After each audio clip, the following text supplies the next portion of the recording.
Welcome to the tool review channel. Today we're taking a look at the Southwire Forged Wire Strippers. Now the model number for this specific pair of wire strippers is S816SOLHD. And you can see this one features the comfort grip handles. I'm not sure if this is the HD stands for heavy duty, because I know they do make a standard pair of wire strippers, which we've tested here before on the channel. I'm not sure if the HD stands for heavy duty. But nonetheless, as you can see, you have these nice yellow and black comfort grip style handles, and you have the Southwire name embossed on them in yellow right there as well. And then you have two tether points right here, so if you were using this tool at a height and you were worried about it falling and hitting someone below, you could tether the tool off so that in case it does fall, it will be stopped. And then if you look on the inside of the handle, you do have a warning. It's always where, approved eye protection, it's not insulated, and don't use it on a live circuit. And then coming up to the business end of the tool, you can see you have a nice lock right there. And then you have your model number right there as well. And the cutting jaws on here are only meant to cut copper wire. I'm sure you could probably cut aluminum wire because it's not as hard as copper wire. But definitely don't try and go and cut different hard metals or hard steel wires with that. You're going to end up damaging that cutting edge.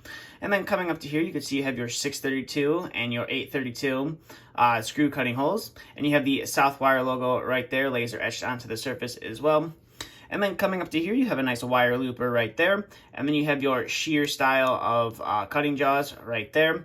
And then as you can see, this tool with the stripping dies right here, this tool will do 8 to 16 gauge solid wire. And if you flip the tool over, you can see it will do 10 to 18 gauge stranded wire. And then coming at the top of the plier, you have some teeth here on the nose. They are all going in the same direction, which is kind of disappointing. It would have been nice to see them put a crosshatch design on there, just so, if you're gripping onto something, the crosshatching design will give you a little bit better grip than when all the teeth are going in one direction. And we'll go ahead and flip that tool over, and you can see pretty basic on this side. Just got the stranded that tells you right there, Southwire logo, and then everything's pretty much basic. And the lock is only on one side. And if you flip it open, as you can see right there, all it takes is one finger and you could flip it right open, and the tool opens up, no problem. So we'll go ahead and zoom out here, and we're going to go ahead and test out these wire cutters. We're going to test out that cutting edge, and we're going to test out this looping hole. So open that guy up, and as you can see, obviously the tool likes to spring open. The spring is nice and nice and loose. It's not really stiff at all, so it does like to pop right open, which is nice. Makes it a lot comfortable to have in your hand and a little bit easier to use, I think. So we're going to first start off with some 18 gauge stranded wire. So for stranded wire, the 18 gauge would be that very top hole, as you can see right there.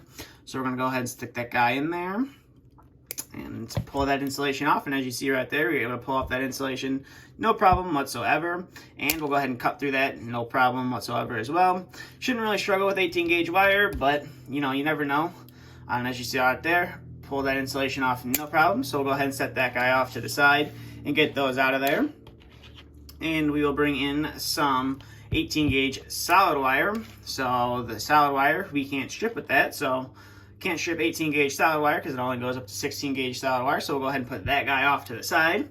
And our next wire we're going to be bringing in is our 14 gauge solid wire right here. So for the 14 gauge, we're going to be using that second hole from the top. So we'll go ahead and line that guy up, cut that insulation, and we should be able to pull it off no problem. As you see right there, pulled it off no problem and accidentally locked the tool. The lock doesn't really move out of the way enough, so you can accidentally lock the tool. Then we'll go ahead and cut that guy off right there, and we'll go ahead and strip another longer piece. We'll go ahead and strip that guy off right there. As you can see right there, we were able to do it no problem. And then we'll test out the looping function, so you just stick it through the looping hole. And as you can see right there, you are able to make a decent loop with that. And we'll go ahead and cut that guy off, and we'll set that guy off to the side. Now we're going to move up to some 12 gauge solid wire. We'll get that guy out of the background and get that leftover wire out of here. So we got some 12 gauge solid wire. So for 12 gauge solid wire, we're going to be using that very middle hole. All you got to do is stick the wire in there, and you should be able to pull off that insulation no problem, as you see right there. And you are able to cut through that wire no problem whatsoever. So we'll go ahead and stick that guy back in there, and we'll strip. Oop, that was my fault right there. Kind of messed that one up. We'll see if we pull that off all the way, as you can see right there. Lock the tool, and then we'll put the wire into the loop. And as you can see right there, probably should have bent it just a little bit closer to the loop, but you are able to loop that wire no problem whatsoever, and you're able to cut it off no problem whatsoever. So we'll go ahead and clear that stuff out of the background. And now we'll move into some stranded wire. So we got some 14 gauge stranded wire right here. So for 14 gauge, we're going to be using that very middle hole again. So we'll go ahead and stick this guy in there and cut that insulation and see how hard we can pull it off. And as you can see right there, you're able to pull it off super easily and there's no damage done to the wire whatsoever. So we'll go ahead and cut that guy off. And we'll do that guy one more time. Go ahead and cut that insulation off. And as you can see right there, it cuts off that insulation pretty smoothly. You don't really have to use that much effort to pull it off. And obviously the cutters are super strong, which is nice. So we'll go ahead and move that off to the side and we'll bring in our next gauge wire, which is our 16 gauge, or not 16 gauge, excuse me, 12 gauge stranded wire. So for 12 gauge stranded wire, flip the tool over, it's going to be that second hole from the bottom.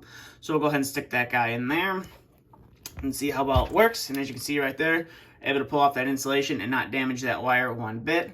And we are able to cut it off as well, no problem whatsoever. So go ahead and do that one more time. And as you can see right there, able to pull off that insulation, no problem. So we'll go ahead and cut that guy off and put that guy off to the side. Get that stuff cleared out of the background. And we'll bring in our final wire, which is our 10 gauge stranded wire. Now I don't have any 8 solid wire to test it on. All I got is this 10 gauge stranded wire, but it should see how well we can use this guy, this stripping hole down here at the bottom. So we'll go ahead and cut down on that. And as you can see right there, we are able to pull off that insulation, no problem whatsoever. You definitely have to use a little bit of force with that, with the 10 gauge stranded wire. You definitely have to use a little bit of force to pull off that insulation. But as you saw, you are able to do it, no problem. As you can see right there, you got to use quite a bit of force to get it to go. And I did actually nick the wire a little bit right there. But overall, you know, you are able to use that 10 gauge wire stripper, no problem whatsoever, or the 8 gauge wire stripper, depending on what you want to use it for. So overall, this is definitely a nice tool from Southwire. It's definitely nice, heavy duty built. And it does feel like it will last for some time if you take care of it. Like I said, my only real complaint is I wish they would have put a crosshatch design there on the nose of the plier. But other than that, as you saw, the tool works pretty well. And the cutters are super strong, which is nice. Reminds me of a pair of cable cutters where it just kind of like shears right through the wire and does a nice and produces a nice clean cut. Now, you should be able to pick these up at your local Southwire retailer, so you should be able to pick them up at Lowe's. Don't quote me on that. I actually picked these up at my local Menards in the electrical section. So that's where I picked these up. I'll see if I can find a couple links to purchase this tool if you would like to pick it up. I'll leave those down in the description below, and I'll also leave the information page up on Southwire's website about this tool in the description as well if you want to check out some more information about this tool. But that's all I have for this video. So if you have any questions, comments, concerns, please feel free to leave them down in the comment section below. And if you're new to the channel and you're not yet subscribed, please consider hitting that subscribe button. It'll help the channel out a lot. And if you did enjoy the video, please consider giving it a thumbs up as well. But that's all I have for this video. Thank you for watching, and stay tuned for the next video to be uploaded.